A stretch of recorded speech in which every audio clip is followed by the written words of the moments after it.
안녕하십니까. 1월 13일 화요일 말씀 묵상 함께 시작하겠습니다. 오늘도 말씀으로 하루를 시작하시는 귀한 성도님들의 가정과 생업과 교회 가운데 하나님의 은혜가 충만하시기를 간절히 기도합니다. 오늘 본문은 디모데전서 5장 17절에서부터 25절까지 말씀이고요. 통독하실 말씀은 창세기 41장과 42장입니다. 오늘 본문에서는 장로들에 관한 이야기가 나오는데요. 이 본문에서는 특별히 누가 옳고 누가 그른가를 판단함에 있어서 어떤 태도를 가져야 되는가도 생각해 볼 수 있게 하거든요. 먼저 말씀을 보시고 묵상을 이어나갔으면 좋겠습니다. 잘 다스리는 장로들은 배나 존경할 자로 알되 말씀과 가르침에 수고하는 이들에게는 더욱 그리할 것이니라.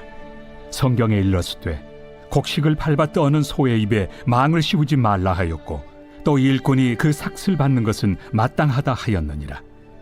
장로에 대한 고발은 두세 증인이 없으면 받지 말 것이요 범죄한 자들을 모든 사람 앞에서 꾸짖어 나머지 사람들로 두려워하게 하라. 하나님과 그리스도 예수와 택하심을 받은 천사들 앞에서 내가 엄히 명하노니 너는 편견이 없이 이것들을 지켜 아무 일도 불공평하게 하지 말며 아무에게나 경솔히 안수하지 말고 다른 사람의 죄에 간섭하지 말며 내 자신을 지켜 정결하게 하라. 이제부터는 물만 마시지 말고 내 위장과 자주 나는 병을 위하여는 포도주를 조금씩 쓰라. 어떤 사람들의 죄는 밝히 드러나 먼저 심판에 나아가고 어떤 사람들의 죄는 그 뒤를 따르나니 이와 같이 선행도 밝히 드러나고 그렇지 아니한 것도 숨길 수 없느니라. 디모데전서는 바울이 거짓 교사들로 인해서 큰 혼란을 겪은 에베소 교회에 디모데를 사역자로 보내면서 쓴 편지라는 거 우리가 기억하면서 오늘 본문을 읽어야 됩니다. 바울은 교회의 혼란을 수습하고 이 교회를 재정비하기를 원합니다. 이것을 위해서 가장 필요한 일임과 동시에 또한 민감한 문제가 드디어 제시가 되는데요. 바로 장로들에 관련된 문제입니다. 앞에서 감독들과 집사들을 세워서 무너진 조직을 정비하는 문제에 대해서 가르쳤고 또 거짓 교사들에게 휩쓸렸던 과부들에 대해서는 어떤 조치를 해야 되는 것인가 이런 가르침을 줬지만 결국은 교회 전체를 다스리는 입장에 있는 지도자급에 있는 사람들, 이 장로들에 대해서는 어떻게 대해야 되는가 상당히 신중하게 대하고 있는 것을 볼 수 있어요. 본문을 보시면요. 잘 다스리는 장로들은 배나 존경할 자로 알되 말씀과 가르침에 수고하는 이들에게는 더욱 그러할 것이니라 되어 있습니다. 자, 문제는 이 장로가 어떤 사람들이냐가 좀 어렵습니다. 프레스브테로스라는 이 원어에서는 그다지 큰 힌트를 얻을 수가 없어요. 왜냐하면 그냥 노인이라는 뜻입니다. 나이가 많은 사람이란 뜻일 뿐이에요. 아무래도 고대 사회에서는 나이 많은 사람들이 지도를 하게 마련이기 때문이죠. 그런데 실제로 초대 교회에서 장로가 어떤 사람들이었는지, 어떤 사람들이 장로라고 인정을 받았는지, 그들이 어떤 위상을 갖고 있었고 어떤 사역을 했는지 정확하게 파악하기는 쉽지가 않습니다. 다만 이 본문을 보시면 존경의 대상이 되고요. 말씀과 가르침을 주기도 해요. 그런데 그러지 않는 사람들도 있죠. 말씀과 가르침에 수고하는 이들에게는 더욱 그리할 것이라고 되어 있으니까 그러지 않는 사람들도 있다는 거 아닙니까? 그리고 18절에 성경에 일렀으되 곡식을 밟아 떠는 소의 입에 망을 씌우지 말라 하였고 또 일꾼이 그 삭슬 받는 것은 마땅하다 하였느니라 되어 있는 것을 보면 재정적인 사례를 하는 것이 마땅한 것으로 여겨지는 사람들이었습니다. 교회로부터 생활비를 받는 사람들이기도 한 거예요. 그런데 장로들은 다 그 생활비를 받았냐? 어떤 사람들은 말씀과 가르침에 수고했지만 그러지 않은 사람들도 있었다는 것을 알게 되니까 어떤 사람들은 재정적인 후원을 받고 어떤 사람들은 안 받았을 수도 있습니다. 어쨌든 이 장로들이라는 사람이 교회의 운영과 유지를 위해서는 상당히 절대적이라고 할 정도의 영향력을 갖고 있었던 것 같기는 합니다. 그런데 문제는 장로에 대한 고발은이라고 이야기를 한단 말이에요. 왜 장로 이야기하면서 고발 이야기를 바로 이야기를 하느냐? 아마도 거짓 교사들에 의해서 촉발된 교회의 혼란에 대해서 그 장로들이 책임이 있다, 이런 논란이 있었던 것 같아요. 그러다 보니까 바울은 장로들이 그 문제를 책임져야 되느냐 말아야 되느냐에 대해서 디모데가 판단을 할 때에 두세 증인이 없으면 받지 말 것이요 라고 하고 있습니다. 즉 장로들을 사람들이 함부로 비난하지 못하게 하는 거예요. 그러나 범죄한 자들을 모든 사람 앞에서 꾸짖어 나머지 사람들로 두려워하게 하라는 말씀을 보면 또 장로들 가운데 범죄한 사람들이 있을 가능성도 있음을 바울도 알고 있었던 것 같습니다. 그렇기 때문에 기본적으로는 장로는 배나 존경할 자임에는 틀림이 없으나 범죄가 없을 거라고 생각하는 것은 말이 안 되고, 장로임에도 불구하고 범죄한 자라고 한다면 모든 사람 앞에서 꾸짖어서 나머지 사람들로 두려워하게, 확실하게 징계가 이루어져야 된다라고 가르치고 있는 겁니다. 교회 내에서 중요한 직책을 맡았을수록 그 책임도 크다는 것은 어떻게 보면 당연한 것인데 이 사실을 명확하게 하는 거죠. 장로는 함부로 고발하고 비판할 사람들이 아니다. 그러나 그들 중에 진정 범죄가 분명하게 드러난다면 모든 사람 앞에서 꾸짖어 처벌하는 것이 맞다라고 가르치고 있는 겁니다. 그래서 바울은 디모데에게 이렇게 이야기해요. 하나님과 그리스도 예수와 택하심을 받은 천사들 앞에서 내가 엄히 명하노니. 디모데에게 상당히 큰 권위를 부여해 주고 있는 거죠. 앞에서 말씀드렸습니다마는 디모데 전서는 디모데에게 개인적으로 쓴 편지가 아니고 에베소 교인들과 함께 읽도록 한 편지 아닙니까? 그러니까 에베소 교인들이 보고 디모데가 바울로부터 파송이 되어서 누가 옳고 누가 그른가를 가르쳐주겠구나 하는 것을 알게 되죠. 그렇기 때문에 바울은 디모데에게 권위를 부여하면서 하나님과 그리스도 예수와 택하심을 받은 천사들 앞에서 엄히 명한다고 이야기하면서 절대로 함부로 그 판단을 내리지 말라고 경고하고 있습니다. 너는 편견이 없이 이것들을 지켜 아무 일도 불공평하게 하지 말아야 한다. 누가 옳고 누가 그른가를 판단하는 것, 결국 재판을 하는 것인데 이 재판을 할 때에는 철저하게 중립적인 입장에 서서 불공평하지 않은 태도를 가져야만 된다고 경고를 하는 거죠. 그리고 아무에게나 경솔히 안수하지 말고, 즉 함부로 누군가를 두둔해서는 안 된다는 이야기입니다. 또한 다른 사람의 죄에 간섭하지 말라 되어 있는데 함부로 비난하는 행위를 말하는 겁니다. 왜 가끔 연예인들이 가십에 휘말리는 경우 있지 않습니까? 그런데 우리들이 그들이 정말 그런 짓을 했는지 안 했는지에 대해서 본 적도 없으면서 누가 그랬대 이야기하면 그래? 야 어떻게 그럴 수가 있지? 막 이런 식으로 그 사람을 비난하는 식으로 이야기를 잘 하는데 그게 다른 사람의 죄에 간섭하는 행위죠.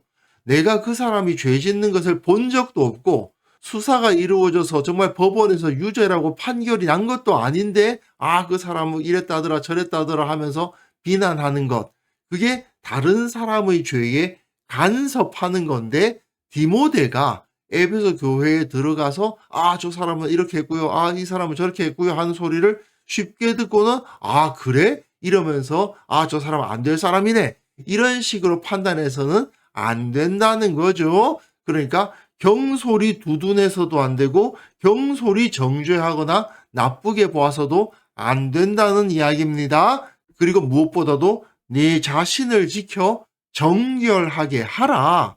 너 자신이 철저하게 정결하고 중립적이고 무엇이 옳고 무엇이 그른가를 판단하기에 합당한 존재가 되어야 된다 이겁니다. 이렇게까지 강조하고 있는 이유는 사실 교회의 문제라는 것이 단순히 교리적인 옳고 그름의 문제, 도덕적인 선악의 문제, 이런 문제만 있는 게 아니거든요. 그 가운데에서 인간관계의 문제도 있고 현실적 상황 문제도 있고 막 여러 가지 문제가 얽혀 있는 경우가 많지 않습니까? 그런데 그런 문제가 교회의 장로, 그러니까 큰 영향력을 가지고 있는 사람과 연관되어 있다면 정말 이 문제를 풀 때에는 신중하게 접근해야만 되는 거죠. 그렇기 때문에 바울은 디모데에게 철저하게 너 자신을 지켜라. 절대로 죄의 영향력을 받지 않도록 하고 경솔하게 행동해서는 안 된다. 이렇게 강조하고 있고요. 그러면서도 이제부터는 물만 마시지 말고 내 위장과 자주 나는 병을 위하여는 포도주를 조금씩 쓰라는 조금은 뜬금없는 이야기를 합니다.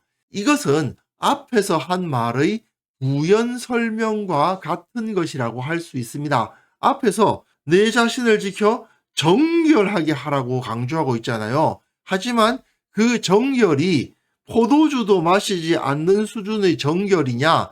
그것까지는 아니라는 거예요. 초대교회 성도들에게는 유대인들의 전통이 남아있지 않습니까? 포도주를 마시지 않는 사람은 어떤 사람들이죠? 나실인입니다. 나실인 전통이 아직까지 남아있어요. 디모데가 교회를 섬기기 위해서 나실인과 같이 자신을 정결하게 하려고 노력을 많이 했던 모양입니다. 그런데 바울이 보기에는 디모데가 그렇게까지 할 건 아니라고 생각이 된 거죠. 앞에서 너 자신을 지켜서 정결하게 하라고 했지만 마치 나실인 수준으로까지 너 자신을 지키라는 의미는 아니다. 그 말입니다. 정말 금욕적인 생활을 하라는 건 아니고 에베소 교회의 문제를 해결하는 사람으로서 조금이라도 비방을 받을 만한 행동을 하지 말라는 의미이지 나실인이 되라. 그런 얘기는 아니다. 이런 말을 하고 있는 거죠. 그러면서 어떤 사람들의 죄는 밝히 드러나 먼저 심판에 나아가고 어떤 사람들의 죄는 그 뒤를 따르나니 이와 같이 선행도 밝히 드러나고 그렇지 아니한 것도 숨길 수 없느니라 가르치는데 결국 죄와 선행은 드러날 수밖에 없는 것이기는 하다.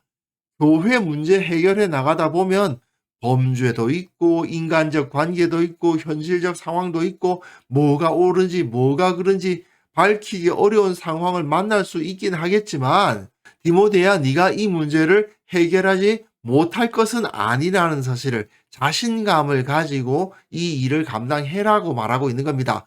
바울이 보기엔 디모데가 이런 민감한 문제들까지도 해결할 수 있을 만한 충분한 능력을 갖추고 있었겠죠. 그리고 하나님께 의뢰하면 결국은 옳고 그른 것이 드러나게 되어 있으니 괜히 부담 가지고 두려워하지 말고 담대히 이 일을 맡아라 하고 격려하고 있는 겁니다.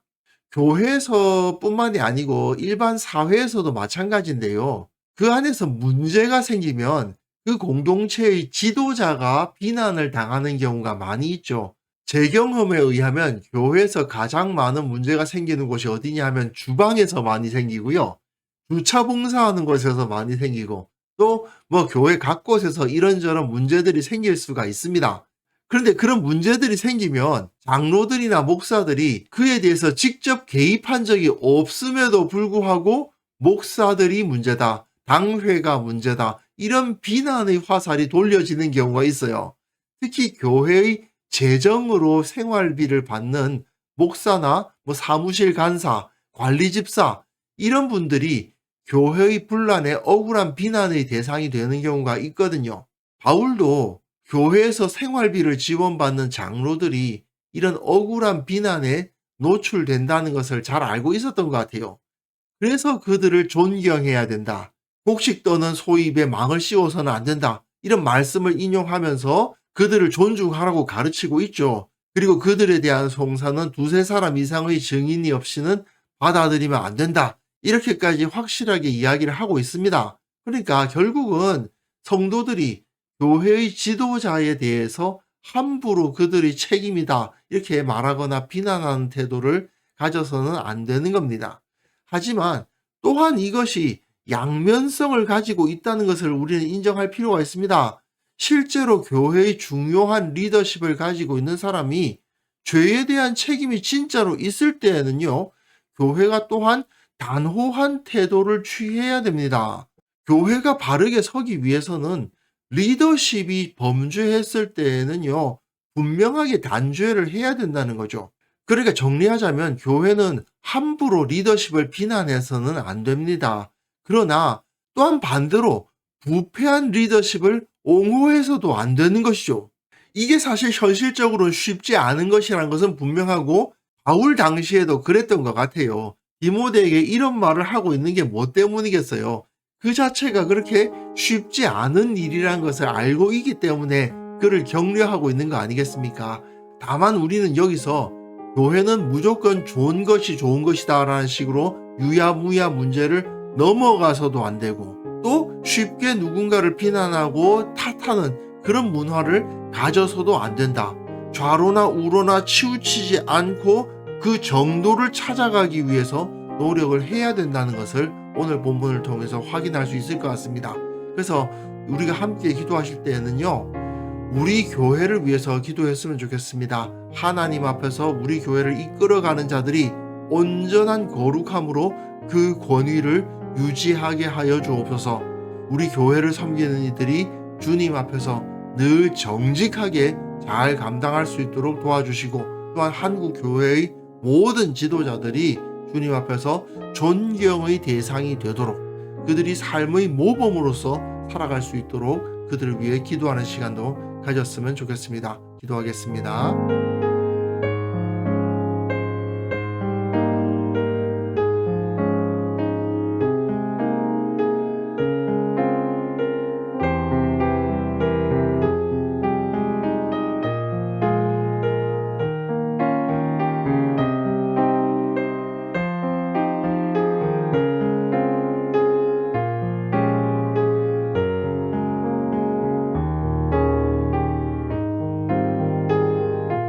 하나님 아버지, 우리 교회를 이끌어 나가는 자들이 주님 앞에 바르게 서게 하시고 거룩한 자들로서 교회를 섬기는 자들 되게 하여 주옵소서.